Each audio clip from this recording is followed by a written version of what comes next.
Second year language across the curriculum का आज हम 17th क्वेश्चन करेंगे। Define language diversity, how diversity affects a classroom. Language diversity क्या होती है और किस तरीके से ये क्लासरूम को अफेक्ट करती है, और how today language diversity is useful in modern education classes. कैसे आज के टाइम में जो लैंग्वेज डाइवर्सिटी है ये यूजफुल है हमारे एजुकेशन क्लासेस के लिए। Meaning of language diversity. Language is the ability to acquire and use complex system of communication, particularly the human ability to do so. इसमें क्या होता है, जो लैंग्वेज होती है ह्यूमंस की, उसमें क्या होता है, जो अलग अलग तरीके की जो लैंग्वेज जो इंसान एक्वायर करते हैं, चाहे इंसान स्टूडेंट्स हो गए, उसके लिए क्या होता है, उन्हें सबसे पहले क्या होता है, उन्हें कम्युनिकेशन होना होता है, जिससे क्या होता है जब वो एक दूसरे से बातें करेंगे तभी वो लैंग्वेज को अच्छे से जान पाएंगे, समझ पाएंगे। और जब वो अपने आसपास के लोगों से बात करेंगे तो इसमें क्या होगा, तरह तरह की लैंग्वेजेस को सीखेंगे, समझेंगे। स्टार्टिंग में वो उन्हें कॉम्प्लेक्स लगेगी, बाद में उसे वो इजीली तरीके से सीख पाएंगे। और इसमें क्या होता है, और अपनी जो उनकी खासियत, अपनी जो एबिलिटी है वो भी दिखा पाएंगे। The scientific study of language is called linguistic. जो साइंटिफिक स्टडी की जाती है लैंग्वेज के लिए उसे हम क्या कहते हैं, लिंग्विस्टिक कहते हैं। The language of diversity is an involve one that require awareness, understanding and skill much in the same way as other areas of diversity competition. इसमें क्या होता है, जो लैंग्वेज डाइवर्सिटी वो डाइवर्सिटी होती है जिसमें जरूरी होता है कि हम उस चीज के बारे में जागरूक रहें, सतर्क रहें, हमें उसके बारे में अच्छे से पूरी नॉलेज हो, उसे हम समझ सकें। उसके लिए जो हमारे स्किल्स की जरूरत हो वो भी हमें पता हो। यही सारी चीजें क्या होती है अदर कंट्रीज में, अदर स्टेट में भी बोली जाती है, उसमें भी हमें क्या होता है, लैंग्वेज रिक्वायर होती है। उसके लिए हमें उसे समझना जरूरी होता है, उसकी स्किल्स नॉलेज भी हमें अच्छी होनी चाहिए। तो इसमें क्या होता है, डाइवर्सिटी में होता है कि हमें एक जगह से दूसरी जगह की जो नॉलेज होती है, लैंग्वेजेस होती है, वो पता होनी चाहिए। Language provides a means of communication among and between individual and groups. जो लैंग्वेज होता है वो प्रोवाइड करता है, लैंग्वेज के थ्रू ही हम एक दूसरे से कम्युनिकेट हो पाते हैं, एक दूसरे को जान पाते हैं, चाहे सिंगल इंडिविजुअल हो या फिर ग्रुप में पर्सन हो। लैंग्वेज के बिना हम एक दूसरे को बिल्कुल भी नहीं जान पाएंगे और ना ही समझ पाएंगे कि जो सामने वाला इंसान है वो हमसे क्या बात करना चाहता है या फिर क्या बोल रहा है। Diversity in the classroom. अब डाइवर्सिटी देखेंगे क्लासरूम में कैसी है। Diversity is a term that can have many different meanings depending on context. जो डाइवर्सिटी है उसका अलग अलग मतलब होता है हमारे कॉन्टेक्स्ट में, कि हम किस चीज के ऊपर या किस बारे में बात कर रहे हैं, किसकी डाइवर्सिटी के बारे में बात कर रहे हैं, वो हमारे टॉपिक पता होगा तो ही हम उसके पता कर पाएंगे। Two keys areas related to diversity. दो कीज एरिया हैं, दो तरीके हैं जिससे हमें डाइवर्सिटी का पता चलता है। Identity, how diversity affect the classroom. हमें आइडेंटिटी पता होनी चाहिए कि जो क्या कैसे आइडेंटिटी है जो कि हमारी डाइवर्सिटी से इफेक्ट होती है क्लासरूम को, मतलब क्लासरूम कैसे इफेक्ट होता है डाइवर्सिटी से। सेकेंड है provide practical tips for promoting on inclusive classroom.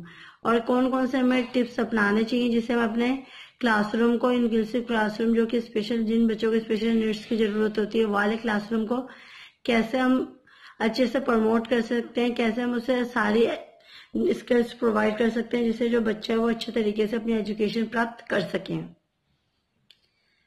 How diversity affect the classroom. कैसे डाइवर्सिटी है जो अफेक्ट करती है हमारे क्लासरूम को। Diversity plays much effect in the classroom. Students may perceive that they do not belong in the classroom setting, a feeling that can lead to decreased participation, feelings of inadequacy and other distractions. इसमें क्या होता है, जो diversity होती है बहुत ही अच्छा role निभाती है, इफेक्ट डालती है बच्चों के क्लासरूम में। इसमें क्या होता है, जो बच्चा होता है उसे ये नहीं पता होता कि जो बाकी बच्चे हैं कहाँ से बिलोंग करते हैं, उनकी जो कास्ट वगैरह क्या है उससे उन्हें कोई फर्क नहीं पता और ना ही वो इसे जानते हैं। बस वो इतना जानते हैं कि जो क्लासरूम में वो बैठे हों या फिर जो क्लासरूम का जो सेटिंग हो इस तरीके से हो कि जहाँ वो बच्चे एक दूसरे के साथ अच्छे से बैठे, अपनी फीलिंग्स इमोशंस को शेयर करें, अपनी एजुकेशन लर्निंग में एक दूसरे की हेल्प करें और इनके बीच में जो भी मनमुटाव हो उस चीज को वो दूर कर सके और उनके बीच में जो डिस्ट्रक्शन हो वो कम हो सके। We know that today's classroom is more diverse than even before. We have compiled lists, lessons, plan, ideas and reading to do activities that speak to the backgrounds of all your students. इसमें क्या आज के time में हम classroom को देखते हैं, उसे जानते हैं और बहुत अच्छे से हमें ध्यान भी देते हैं, जैसे पहले के टाइम में नहीं होता था। इसमें क्या होता है, जो टीचर्स वगैरह पढ़ा रही होती है उनके जो लिप्स मूवमेंट या लिप्स के हिसाब से भी हम जानते हैं ये जो टीचर्स हैं वो हमें क्या पढ़ा रही हैं, किस तरीके का लेसन प्लान का जो आइडिया वो क्या है, किस तरीके से हम एक्टिविटीज करा के बच्चों को अच्छे तरीके से लर्निंग एजुकेशन प्रोवाइड करवा सकते हैं। और हम बच्चों का जो बैकग्राउंड है उसके बारे में भी पूरी डिटेल्स रखते हैं, उनके बारे में भी हम माई सेल्फ के जरिए या फिर बाकी कुछ नॉलेज एक्टिविटीज के थ्रू उनके जो बैकग्राउंड है उसके बारे में भी जानने की कोशिश करते हैं।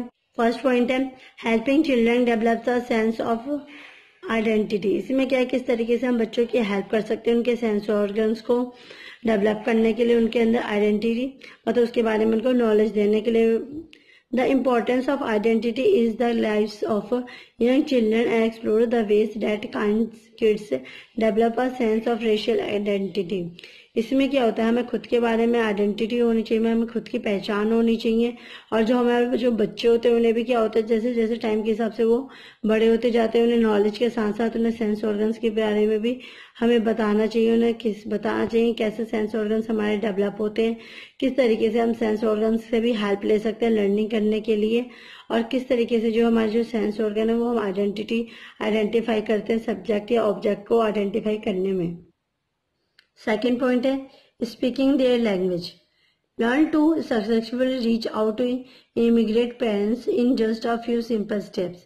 इसमें क्या होता है, जब हम अपने फैमिली मेंबर्स के साथ रहते हैं या फिर हम आस पड़ोस वाले के लोगों के साथ रहते हैं तो वहाँ पे हम क्या अच्छे तरीके से उनके साथ जब उठते बैठते हैं तो बोलना चालना सीख जाते हैं। लैंग्वेजेस की जो थोड़ी बहुत होती है, जो मदर टंग होती है वो चीज़ें भी सीखते हैं, जिससे क्या होता है ये ज़्यादातर जो हमारी लैंग्वेजेस होती है वो घर में ही हम सीखते हैं, जिससे क्या होता है जो स्टार्टिंग होती है वो हमारे घर में हो जाती है, बाकी जो हम सेकंड लैंग्वेज होती है वो हम स्कूल में जाके सीखते हैं। इससे क्या होता है जब हम घर में बोलते हैं तो जो हमारी स्पीकिंग होती है वो भी अच्छी होती है और हम प्रॉपर वे से प्रॉपर तरीके से बोलना सीख जाते हैं। थर्ड पॉइंट है हमारा मैनी लैंग्वेजेस मैनी कल्चर्स। नाम से पता चल रहा है बहुत सारी लैंग्वेजेस होंगी तो बहुत सारे कल्चर्स भी होंगे। Get advice on working with childrens and families from different cultures, fostering bilingualism and encouraging tolerance and self-esteem in the classroom।